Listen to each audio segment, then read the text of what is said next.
What's going on, ladies and gentlemen? Welcome into another edition of On The Record, presented by CalledIt. I'm Danny Burke, your host. Excited to be with you for the next half hour. Also, we'll be joined by Adam Kaufman, Stephanie Odie, as we talk about some of the most compelling markets in these prediction platforms, mainly Kalshi, as we take a look at the daily call presented by CalledIt. And there, it's where our crew gives out one trade per day at www.calledit.media. Where, by the way, you can sign up completely free. All you do is enter your email. You get the full in-depth analysis of their daily trade. And there you can voice whether you agree, whether you disagree, and see how you stack up amongst the rest of the community. It's a very competitive group, and we've got some fun to explore with the daily call revolving around a World Cup match today, France and Morocco. We talked a little bit about it yesterday, and we'll explore more about it in just a few moments with Stephanie and Adam. But additionally, speaking of the World Cup, there are some announcements, there are some markets that are posted regarding the finals for the championship game of the World Cup.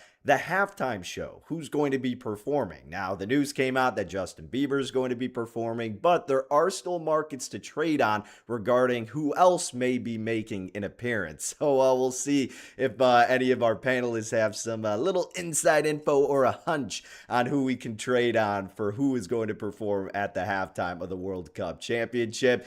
And then outside of that, we'll head to the links. How about across the pond for the Scottish Open? We're just a week out from the British Open, so it's getting more and more exciting there in the world of golf. It already started naturally, but we'll update you with those markets and see who Adam and Stephanie were trading on before the tournament began, maybe who they'd be looking to invest in now that it's already started. So a lot of fun to get through for the next half hour. Let's go ahead and bring in our guests. We have Adam, we have Stephanie. Stephanie, let's kick it out to you. It's been a little bit since we've had you here on the program. How's everything been treating you? Have you been, have you been getting over this loss from the United States? Because I don't think we've talked to you since they fell victim to Belgium the other night. Yeah, I was really hoping we could see them. I mean, for them, this was a run. I would have liked them to go further, but I got to admit, that brings the attention right back to my favorite, American football. We're getting ready for media days coming up, and season's getting closer and closer. So that's when I'm at my happiest. So we're getting closer.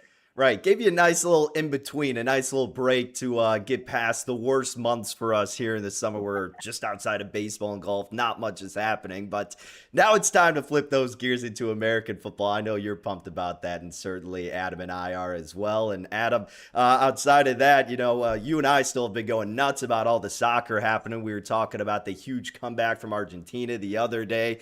Now we've had about 24 hours to mull over the daily call with France and Morocco. We got your thoughts with that, which we'll rehash in a second. I know you're going to be exploring more outside of that today. Are you pumped for soccer getting back to the pitch? It kind of felt weird not having any yesterday, right? I didn't know what the hell to do with myself yesterday, Danny. I was just sitting around. Well, I guess we got a lot of day baseball today. WNBA's in action. Yeah, I should get ready for the Genesis Open. When's the World Cup start? When are we getting back to these games? We're down to 8 teams. Obviously, some of the best countries in the world. And so, yeah, I'm fired up. I'm ready. Now, I'm hoping, obviously, the way that I am investing in this France-Morocco match comes to fruition and it's not as sweaty as some of these more recent matches have been. But if I take my investments, my wallet, push that aside for just a second, just the fan in me, the sports fan, we have had some incredible matches. I know you and I have been texting about them like crazy. Few better, clearly, historically, than what we saw Argentina do just the other day. And yeah, it's a bummer the United States is no longer involved. Not that I expected the U.S. to come out and really shine against Spain or anything like that. It just would have been nice if the Americans could have gotten there and we would have had this big Friday match to preview. Instead, we'll all go back to doing whatever we were doing, and maybe some real genuine soccer fans materialized out of that. The rest can stop pretending, as we've talked about. And it's all eyes on Mbappe and seeing if he can find the back of the net again today, as he's been doing so frequently. Yep, that is going to be a large trade. Plenty of volume regarding Mbappe finding the back of the net. I already know, and I'm sure you're the same way. I mean, in plenty of group chats with my buddies, that's the first trade that they're clicking for that matchup Oh, yeah. between France and Morocco. Mbappe to find the back of the net. And we know what the team at CalledIt is putting their trade down on, because we talked about this a little bit yesterday, Adam, and we got your thoughts. We'll rehash it momentarily, but obviously we want to kick it to Steph to get her thoughts on what the daily call and trade number one of our challenge, which we label as the run. Now, this is featuring the daily call, so it's where we take $250 for anybody who's unaware, and we flip it 12 times over and roll it over, ideally all the way to the ultimate goal of $1 million. Just this past week, the team got up to trade number 6. It fell short in that USA-Belgium game, but they're starting over here, and the start over begins with France and Morocco. And as you can see on the screen, regulation time over 1.5 goals. 56% is what it's currently trading at Kalshi. Now, this is where the team gave it out at 56%. We saw it teeter up to as high as 59%. And that's what the team believes the true odds should be for France to score over 1.5 goals in regulation. Keep that in mind, in regulation. So, Steph, the panel yesterday, we were all on the same page. We did agree with the call and do think that France will be able to tack on 2 or more throughout regulation. But of course, want to get your thoughts. Do you agree that France is going to see some offense today? Yep, I agree. And I don't think it's the most valuable play, because we've seen them score 3 or more goals in 4 of their last games here in the World Cup. They only had the one against Paraguay, but Morocco, they have at least 1 goal in all 5 of their matches, 3 or more in 2 of those. So if you want to, take this a little bit further, over 2.5 goals in this one at 48%, you can get a lot more value. And I think I'm just as confident in it going over 2.5, over 1.5. You see both of these offenses. Morocco, they average about 58% possession per match, France at 55, but they have the top attack in the tournament. They're first in goals scored at about 14, and they're first in shots on goal per game. So before grinding out a tight 1-0 win against Paraguay, France had scored at least 2 goals in 16 of their previous 18 matches. But at the same time, Morocco, their team from Qatar 4 years ago is not the same. They were on a very defensive run, low scoring. They're 13th in goals now, but like I said, they're good for 1 in this one. Defense, they've both conceded a few goals across all 5 of their tournament matches. France conceded just 2, though. They had 3 clean sheets. And Morocco, they've conceded 3. That's about 1 per game. But to Adam's point, I think there's another great play on the board in Mbappe over half of a goal. 55% is where I saw it at. He is so great under pressure. He's the all-time record with 12 goals in knockout stages. So, he's good for 1 in this one. 7 goals in 5 games. He's on a 4-game scoring streak, and he's had 2 goals in 4 of those. In 4 of his 5 tournament games here in the World Cup. He's registered 4 shots on target in each of his last 3 consecutive matches. I think that one's a lock as well, but interested to see what you think. Yeah, hey, I can't disagree with the Mbappe look. And Adam, like I alluded to, you were on the same page with over 1.5 goals in regulation. Steph likes it. What do you think of her alternative outlook with Mbappe, or maybe even in a different direction altogether? Sure. So a couple things here. As you mentioned, we talked about it at length yesterday. Go back, review the show. You can hear the whole discussion. I do like France at over 1.5 goals. And so I'm in line with the call, and hopefully the run can get us started here and eventually emerge past the dreaded 6 that we keep running up against here. But the over 2.5 gives me a little bit of pause. Now I understand there's more value there, as Steph alluded to, in being able to get 48% versus upwards of 59%. It kind of becomes a math problem for me. And here's what it really comes down to. Do you believe that both teams are going to find the back of the net? If the answer is yes, ultimately I would just trade on that.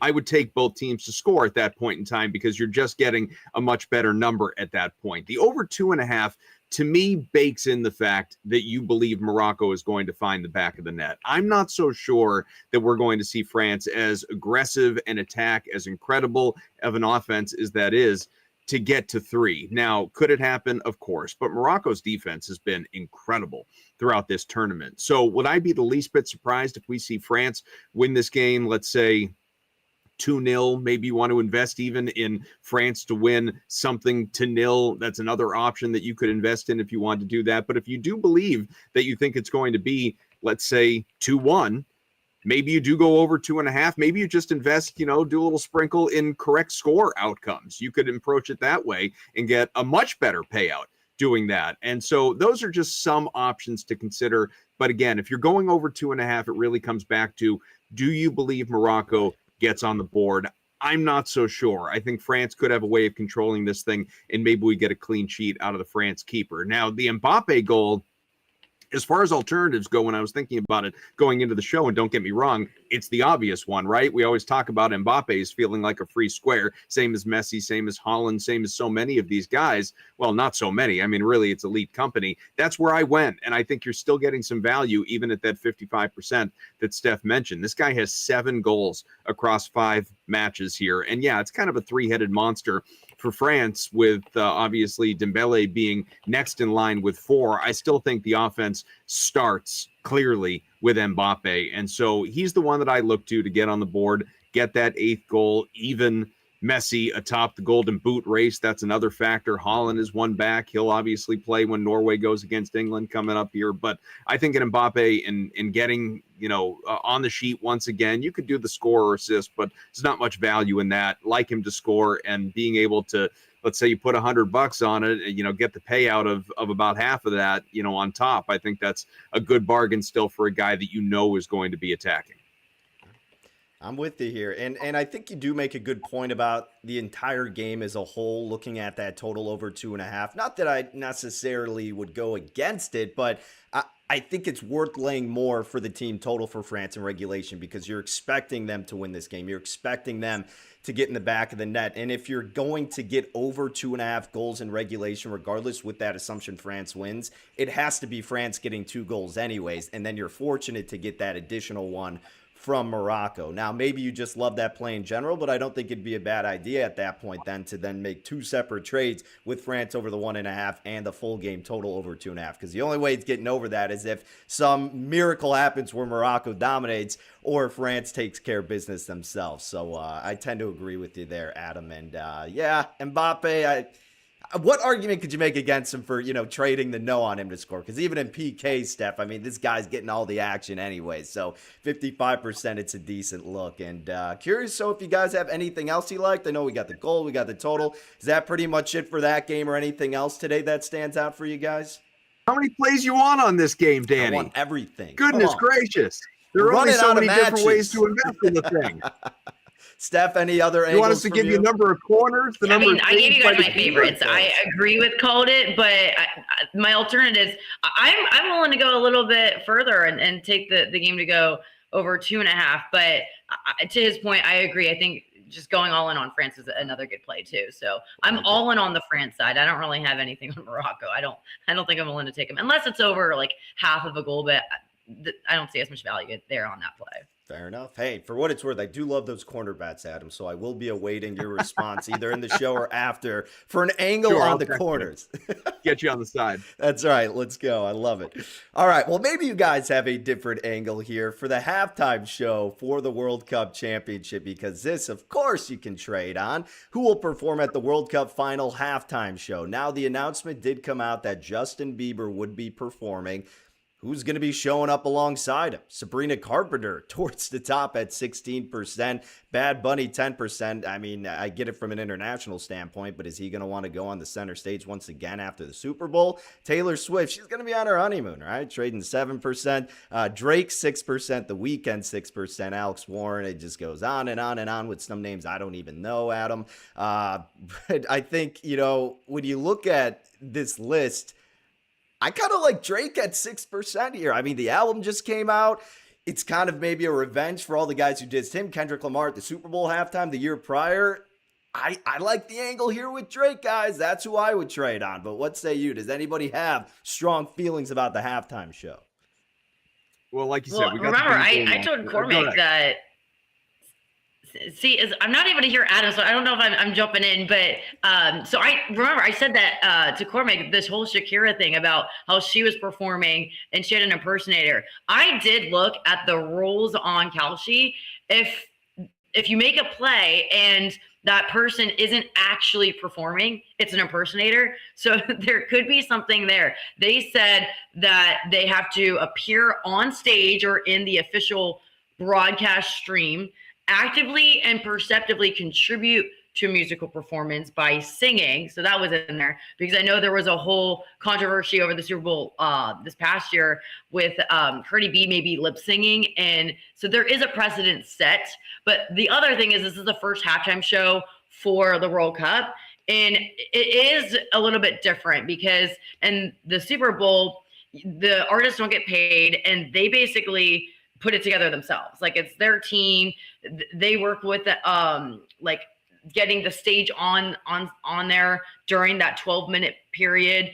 Whereas the World Cup, it's more FIFA, and Hamish Hamilton is the one who is explicitly directed for this committee to make these decisions. So I don't really necessarily think it's up to Bieber. We can look at artists that he's collaborated with or who he's worked with, friends with, and things like that. But it is different than Super Bowl, where it's mainly all the artists and their team's creative decisions. So, and we also don't have a previous World Cup halftime. So that one is tricky, especially with some of the announcements already being clarified. But I kind of like you there with Drake. I think that, you got the Canadians and contributing that elsewhere. Shakira's doing it. So yeah, I would say Drake is the one I would like, but I don't think this one's worth playing because we've already had the announcement and there's just nothing to go off of because we haven't had a World Cup halftime show. True. Adam? Yeah, I think the lack of precedent is important here, and the length, as Steph mentioned, is important as well. Only 11 minutes, and there's only so much you can fit in there between Bieber, who's obviously headlining this thing, Madonna, who we haven't mentioned, is involved in this as well, Shakira, and there's going to be the Die Die song, and you're going to have Burna Boy involved in that. My kids playing that thing on repeat over the last month and a half at this point in time. BTS is going to be in there. Chris Martin from Coldplay is involved with a chorus as well that he is going to be doing something with. You just, at a certain point, you run out of time, guys. You can only have so many surprise acts. I mean, yeah, could you have Drake or, like you said, Taylor Swift? She's got plans. And The Weeknd, the Super Bowl didn't go great anyway. I wouldn't expect to see The Weeknd here as much as you can trade on that. Drake, you can make the case, but honestly, I kind of go back to that Super Bowl last time around, and I agree with you. Well, it's a stage that, a setting that really makes sense for someone like Bad Bunny. He just did it a number of months ago. Not that this isn't, in his world, probably a little bit bigger, quite frankly, doing the World Cup versus doing the Super Bowl, but you had a bunch of random celebrities pop out that didn't sing but were there. Like Jessica Alba was there and Pedro Pascal was there, and all these people, they showed face, but they didn't do anything other than dance a little bit. Cardi B with the lip sync thing. Lady Gaga was involved for a hot second, but again, it was the Bad Bunny show. I just rifled off like 7 people in 11 minutes that are expected to perform in some form. So could Drake or someone like that show up? Sure. But to me, this is going to be like the Ronaldo did he cry or didn't he thing all over again, where, well, Drake was there, I should get paid out. Well, Drake didn't sing or rap or do whatever. He was just on the stage and fist bump Justin Bieber. Sorry, that's a no for you. Well, what do we do now? So I don't want to start investing in some of these acts when I think ultimately it's going to be pretty open to interpretation. Yeah. That's fair. Hey, if you don't want to get involved, you're probably doing the wise thing. But if you do, I think the case is there for Drake. He was on the Jumbotron doing the Where's She At look from his song, and the album's out. Him and Bieber being buddies. You guys all mentioned it. We talked about it. If there's someone to trade on, I do think it's going to be him right now based on everything that's gone around with him. So we'll see. But yeah, that's a good point. There are a ton of people in a short amount of time. we're going to have to get some stage time to perform and to cash you for one of these people. Before we move on, Adam, because you and I were at the Super Bowl. You saw Bad Bunny live. Where do you power rank that halftime performance based on the other ones you saw? Because that one seemed like it was tough if you were at the stadium to get a full view of it. Well, that's the thing. And I would say kind of not that it was of the same level, but I would sort of say the same thing about The Weeknd. Some of these acts, and I think it's getting worse year by year, for the Super Bowl is, as we know, millions upon millions of people are watching at home. Mm-hmm. Within the stadium, you only have tens of thousands. And so these acts are being designed, choreographed, planned out for the home audience, not for the in-stadium audience. So I would tell you that, and granted, it's not necessarily my music either. So, depending on the demographic, you may get a different answer. But I didn't think the Bad Bunny performance in stadium was very good. People loved it on TV, and I understand it. Kind of the same thing with The Weeknd. People were a little bit confused with the maze and everything, but generally it played for television. In person, awful. I think a lot of these Super Bowl acts are just getting worse year by year if you happen to be there to witness them versus if you're watching on TV, and Bad Bunny, to me, is right in line with that. Steph, I know you got to take with these halftime shows. Give me something good here. I mean, like, one of my favorites was Shakira, and I'm glad she's back. I just hope it's not her impersonator this time. But I mean, Justin Bieber is exciting. We haven't had him for Super Bowl, and I'm thinking that one should happen soon. But yeah, I'm actually, you know what? That's my ick for this show. Why did the World Cup get him before Super Bowl did? That's my ick. That's my takeaway. I can't imagine the NFL How did did the World Cup in their first halftime get Justin Bieber before Super Bowl did? And then I think Jay-Z's part of that committee that makes all those decisions. So, I'm going to blame him. Yeah, if that's true too, then Drake's definitely not showing up if Jay-Z's part of the committee. They got beef now, so that ain't happening then. Jay-Z's another dude you could trade on at like 5%, but there's no way. I'm not gonna see Jay-Z out there doing this. Yeah, I'd be shocked. Well, either way, if you guys have any conviction, anyone tuning in, let us know, because we would be very interested in trading in this market if you got any good information. But at Kalshi, you can trade who will be performing at the halftime of the World Cup Championship. Still got plenty of time until then, but just something to keep mulling on over until we get to that point.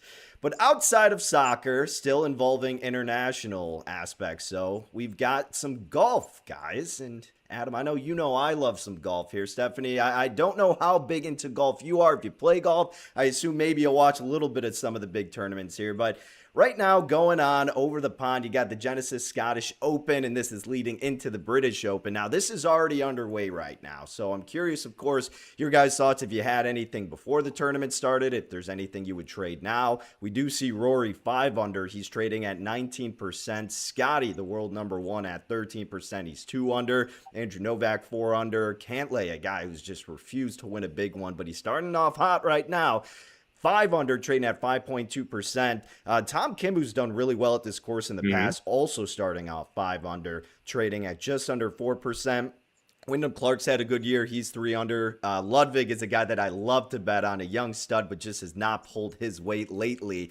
He's only 1 under. Him and Tommy Fleetwood are the guys that I kind of circled out, along with Nikolai Højgaard. Don't know if Højgaard started quite yet. Oh, yeah, he's 2 under. There we go. So trading at 1%. Not too bad for Højgaard. But those are the 3 guys that stood out to me. Ludwig, Tommy, Nikolai. I probably wouldn't do anything right now in the midst of day one. But Adam, is there anything you liked before or currently that you would, kind of recommend there for anybody listening? Well, it's funny. I was still up, because I am an insomniac. And so this thing was starting about 2 a.m. Eastern, my time. I was like, maybe I should just stay up all night watching golf. I thought about it for a hot second, but I think we've seen a lot of chalk so far through round 1. I have a outright on Wyndham Clark, who you mentioned, who's, a shot or 2 off the lead right now. I think a lot of the people that those in the industry we're talking about are off to good starts, whether it's Tom Kim, Patrick Cantlay, Rory McIlroy, among the leaders at 5 under. On top of that, so many, when I was, sort of picking and choosing where to get advice from, Kurt Kitayama, Clark, I mentioned, Højgaard, who you mentioned, Chris Gotterup, a past winner who's a bomber. This is a course that tends to favor bombers. He is off to a good start. Victor Hovland, another guy that I considered a first-round leader play on, ultimately went toward Hatton. He didn't perform as well. But some of those other guys, I think, are worth at least considering investing in, maybe not for outrights at this stage, but a little bit deeper down the board that you could get some value on at, say, a top 20 play, a top 10 play. You know, Scotty Scheffler, and obviously if you invest in him top 20, you're not getting any value, even though right now he is sitting T69 at even 2 strokes, though, off at T20. A guy like that, just because we know who and what he is, maybe you look at a top 5, a top 10, and you can get a decent price on that. Hatton, who, again, very popular in the industry going into this tournament, is one of those guys, Fleetwood, Oberg as well, who are also sitting T69. You'll get better options on those guys at a top 10, a top 20. And so, you know, there might be a market that's ripe to pick on just a little bit for some of these guys that are off to slow starts. Some of the others that I already mentioned that were a little bit chalky going in, maybe you've missed the boat on unless you wanted to invest in them, say, top 5. How about you, Steph? Anybody stood out to you or currently stand out? Well, I think I just feel even more solidified in my play here. I really liked Rory in this one. He's playing loose. I mean, after getting the Grand Slam last year, he even talked about when you're at his age, you want to find ways to stay, exciting and all of that. And he hasn't slowed down. He's getting out of the gate like so well. He's getting such great starts. And he talked about that lighter schedule helping him like keep his enthusiasm up and be exciting in all of these matches. But this course also is very favorable to him. It's like a links adjacent is what they call it, but that works perfectly for him. He's proven at this course. He, like you said, won in 2023, was a runner-up last year, great history. And the routing on this course was slightly changed for this year. It kind of goes back to the 2019 layout where, holes 10 to 16 became the front stretch. So knowing the course will be very favorable for him. So I still think he's my lock to win this one. He's great on slower greens. He's the number 1 in the field for that. Top 5 in par 5 scoring on this tour. And that's great for the Renaissance Club. The bad weather actually would work in his favor, but I just looked at the forecast. I don't think it's going to be a factor at all in this one. They thought maybe it was, but he did great fighting 25 to 30 miles per hour winds when he won this one. So I think that he's a shoo-in for this one. That's the one I'm feeling good about, and I think the start of it just kind of reassured that. Yeah. And hey, he is on the chalkier side heading into the tournament and currently, but still about 4-1, trading at 19% right now is Rory McIlroy. So if you feel like you missed the boat or you just want to double down to some degree, still getting relatively decent look at one of the best golfers in the world, who, as Stephanie alluded to, now kind of playing with the monkey off his back after competing the career Grand Slam and winning the Masters last year and then doing so again at Augusta just a few months ago. But currently 5 under at the Genesis Scottish Open is where Rory is at, among some others, trading at 19%. Still plenty of time to go in that tournament, so a lot can happen over the course of the next 3 days. But that's going to be a fun one to see conclude and leading into the British Open, which I know we'll talk about ad nauseum next week too. And we'll continue to talk more and more soccer here with our panel of great guests at Called It. Adam, Stephanie being 2 of them. Make sure you follow them on the social channels at Steph Odie, at Adam M. Kaufman, where you can catch him on X. Appreciate you both, and best of luck with all your action today. And best luck to everybody else out there who's tuning in. And make sure you follow along, CalledIt_media on X, CalledIt.media on Instagram. Check us out on TikTok as well. But most importantly, head to the website, because there you can voice your opinion. Just go to www.calledit.media. You enter your email address. It's completely free, no spam, nothing like that. All you get is our newsletter that gives you the full breakdown of the daily call among some other popular and key trades that are happening every single day. And you can log your opinion by saying, yes, I agree, no, I disagree, shove it, go take a hike, whatever it is. We want to see how you can stack up amongst our experts and everybody else at calledit.media. But the daily call, in case you missed it, is France and Morocco, that matchup, but France specifically over 1.5 goals in regulation, trading at 56%. That is the daily call. Let us know your thoughts and let us know if you think we're going to get to trade number 2 of the run where we look to flip $250 all the way into $1 million. Should be a fun game and a fun day of soccer action in store for us here and everywhere around the world. But that's going to wrap it up for another edition of On the Record. Appreciate Adam and Stephanie and appreciate everybody tuning in. Best of luck with all your trades. We will see you tomorrow for another edition, same time, 11 a.m. Eastern, here on The Record.